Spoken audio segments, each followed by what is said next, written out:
Hello everyone and welcome to Painless Universal Conversation with myself and Welsh.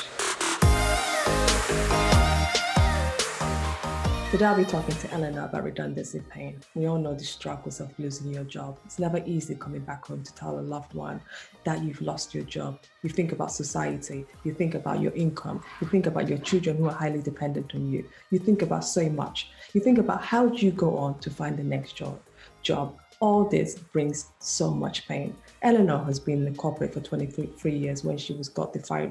One day that message came to her that she would be let go from the company. That came to her as a big shock. She wasn't quite sure. How do I deal with this negativity? How do I deal with this trouble, this pain, this redundancy has caused me and my family? But she took this on with great difficulties, but along the way found joy and humor in it. And she has gone on to write a book, How Losing Your Job Could Be the Best Thing That's Happened to You. Meet Eleanor as she tells her story about losing your job pain and how you could find joy along the way. Hello everyone and welcome to Painless Universal Conversation with myself and Welsh. I have amazing Eleanor who's here to tell us about redundancy pain. Eleanor, thank you so much for joining me. How are you? I'm very good, thank you. Thank you for having me. I gave a good introduction about you at the beginning where I talked about your life, which spanned over, having worked in the corporate field for many years and having to go through that redundancy phase. We're at that time in our life where a lot of people will be going through that, but we'll touch on that later. Can you just tell us a little bit about yourself? Who are you? Big question, who am I? Yes, as you say, I've done 23 years in corporate and great brands, great roles, all stuff I was really enjoying. Look back with fond memories. But when I got made redundant a couple of years ago, it was just one of those moments that I thought there's something more, but I don't know what it is. I have no idea. I was sitting there in an interview for a great job, everything ticked the boxes on paper, great person interviewing me. And he asked the question, why do you want this job? And I answered, of course I did. But deep down inside, I felt like, I don't want this job. I don't want to do this. What do I want to do? So yeah, I was a bit lost.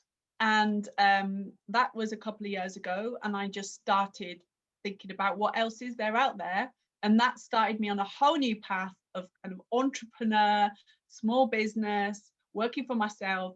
How do I do this? And I'm probably still on that path now, still in that kind of exploration state. But that's what started it all for me.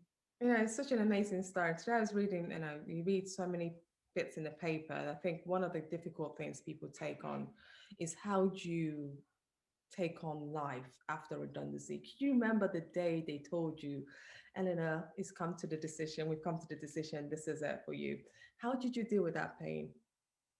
Yeah, really, really remember it. And obviously now I've written about it and really reflecting a lot and talking to people now daily that's going through that again. And yeah, it was a couple of days before Christmas that I got the call to say I was being made redundant. And I just remember the shock. And that's what, heavily features in my book, because I don't think I understood it as shock at that point. I just, I don't think if someone had said, how you doing? I would have been like, well, I'm in shock. I was just sitting there quite numb, embarrassed, like all sorts of weird feelings, embarrassed. I felt guilty because it was Christmas and I felt like I was going to ruin everybody's Christmas.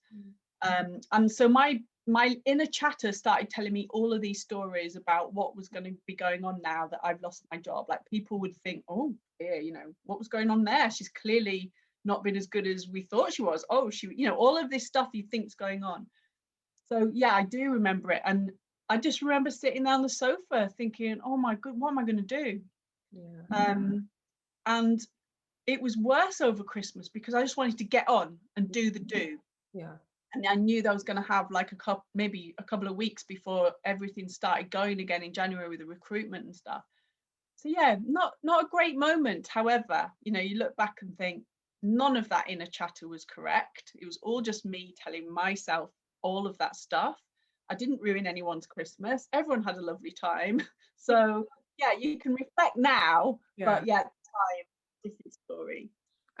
Honestly, I remember mine. I wasn't made redundant, but I decided to leave when Lehman Brothers collapsed, Yeah. and I just felt, what am I doing here? And everyone else is taking their suit boxes. I stayed on for a little bit, but luckily I was pregnant at the time, and I said to myself, what do I really want to do? Do I want to stay on here, and do I want to find something else? But like you, I think the difficulty with redundancy or leaving a job is not knowing what to do next, because we always have this program in our mind that this is the next step. We only leave a job when we have a job. I think we're taught that way. So for me, I was only secure because I was pregnant, and I thought, oh, let's go back to it. Let's learn to be a mother, because this was my first child. In your case, because you didn't have anything planned out, how did you take it? How did you take that transition of this new thing and now thinking, what do I do next? Yeah, and I think I love how you talk about being pregnant as a gift as well, because I think a lot of people, and I just come back from work, from maternity in the job. So I love that, because it is about reframing that situation. Instead of going, oh my God, I'm pregnant, oh, what do I do? You were like, oh, okay, this is my gift, I'm going to do this. You know, yeah, it matters, doesn't it? Like how you're approaching it and reframing it. And that is one of the key things. Like the first thing I did was work on me, which I always think sounds a bit weird, but I realized that I wasn't helping me at all. I was holding myself back, and it was all that inner chatter. I remember one of the first books I read that really helped me make sense of it was the good old chimp paradox. Dr. Steve Peters with this little inner chimp that's telling you, chatting away in your head, saying, well, you can't start anything new. Well, you don't know what you're doing. Of course you can't do that. People will laugh at you. They're going to laugh at you. And it was all the time. And I read this book and thought, oh my goodness, this has to stop. So I really worked on me and resetting my mind to help me get in a place that I was open to opportunity. And I recognized, things like feeling uncomfortable. I recognized that as a good thing. Whereas in the past, I might have thought, oh, this is not feeling great, and panic and, try to put protective things in place. I was trying to be like, no, I need to feel uncomfortable. I need to do things that feels way out of my comfort zone. And that's the way I'm going to grow. And that's the way I'm going to meet new people into my network who's going to help. I need to be brave and start asking questions. So yeah, it was really like getting that curiosity mindset in place. But it definitely didn't happen overnight. It was like lots of working on myself and checking in with, well, what's going on today? Why am I still feeling lost? Yeah. How am I feeling? So yeah, working on me was definitely the first bit.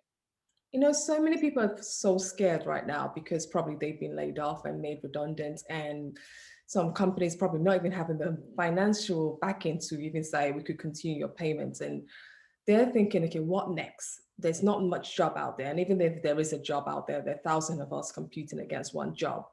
And they say, okay, why not I try a side business and see how I could balance it, and why I still look for a full-time, I love a job.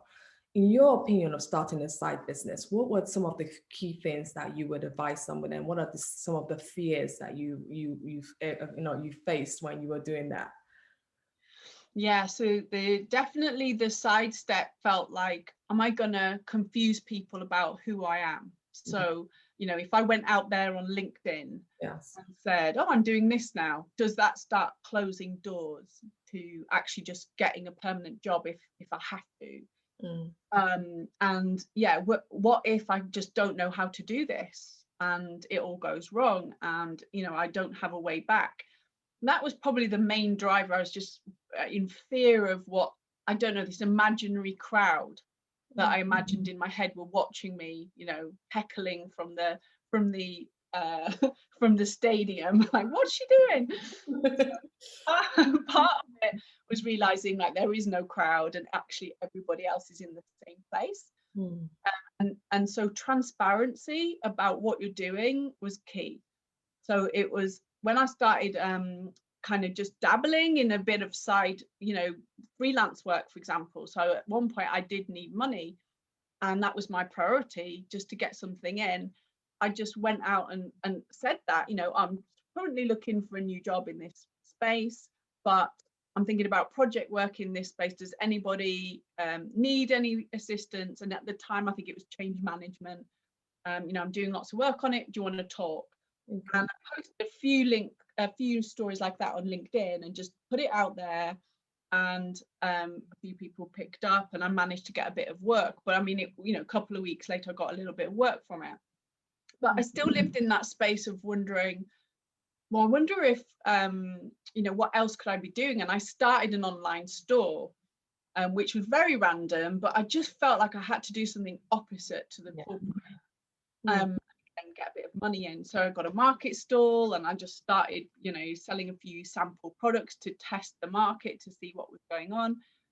And I did that, and I almost segmented my life in that way, my working life in that way. So on Instagram, I was growing this online store. On LinkedIn, I was still keeping my foot in the corporate sort of consultancy contract. Maybe I'm going to have to do permanent space, because I was lost. I didn't know where I wanted to go. And I, had that need to bring money in, but I had the need also to do something different. So I sort of almost separated, Instagram was where I was trying to grow product and this. So yeah, there was ways that I did it that it didn't feel overwhelming. And I sort of structured the days so that I might work on the product side for the morning and then start the job hunt in the afternoon. And it structured me. So it made me feel like it wasn't all merging into one, and I wasn't confusing myself, never mind anybody else. So yeah, definitely routine and structure, I think, really helps. And it helps anyway, even if you're not starting. And you think you've got all day, you've just been made redundant, you think, well, I've got nothing to do today, and you just fill it with stuff. So again, what I realized I needed to do was treat it like work. I had to sit down, right, I'm going to start work. Might started a bit later, but start at 9:30. I'm going to search for jobs in this space for an hour.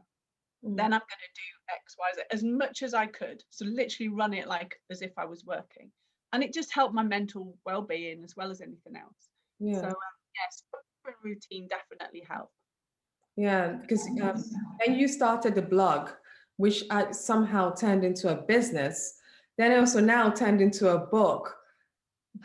I did mine the other way around. I started the business. I wrote the book, then started the business. So mine was the other way around, and I'm like, wow, she did hers the other way around before the book came.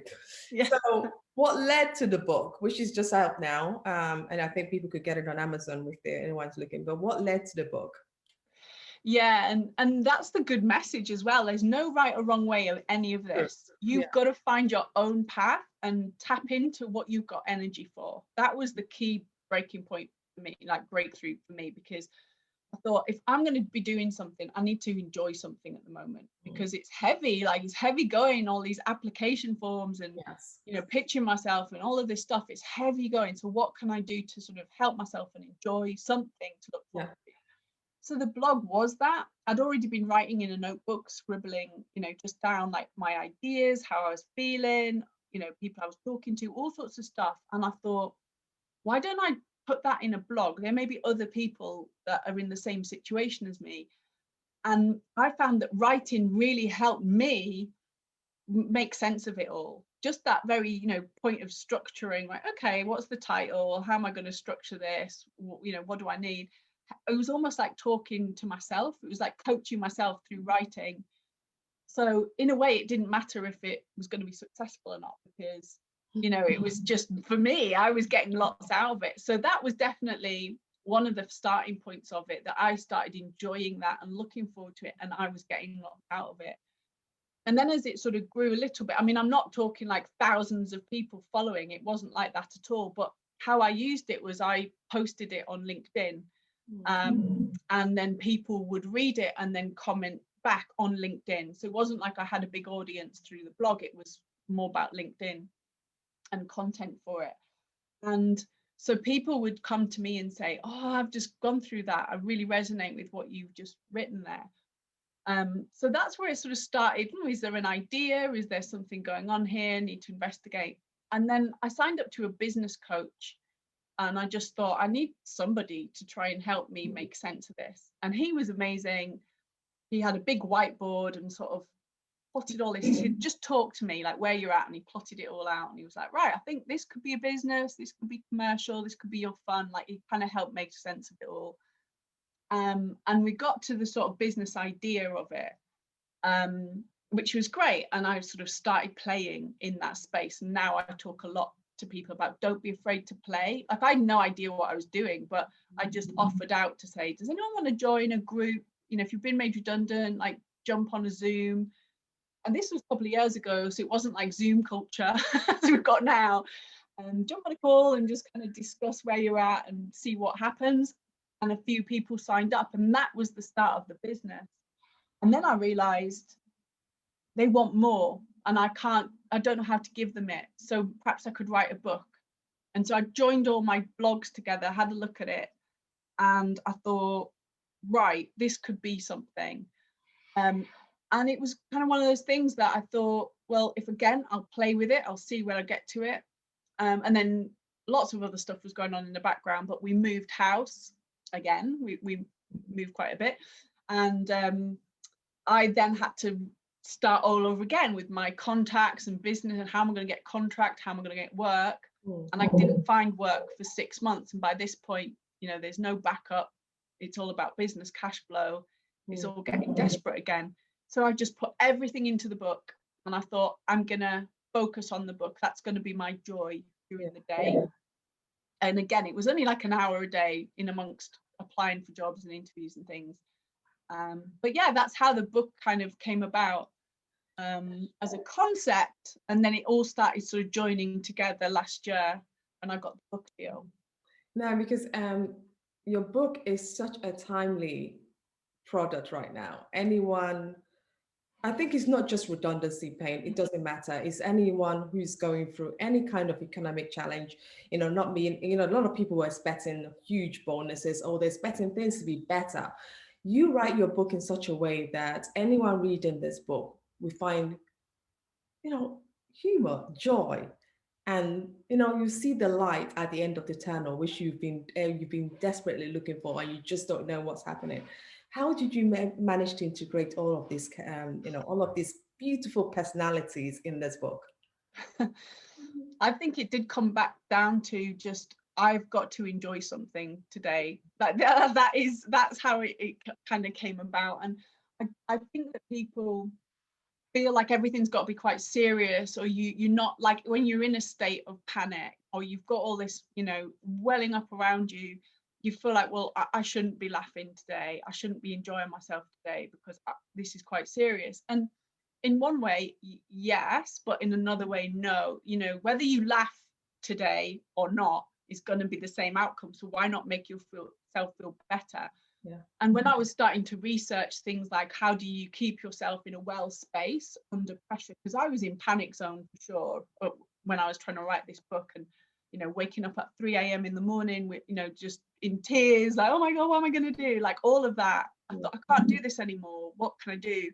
And I read this thing about laughter. I think it was Deepak Chopra was talking about the power of laughter and humor. And I thought, oh, I've got to start writing more of that, because that's my personality anyway. I'll try and add humor to lift people into a nice space. And I just let my writing go. I literally just free wrote.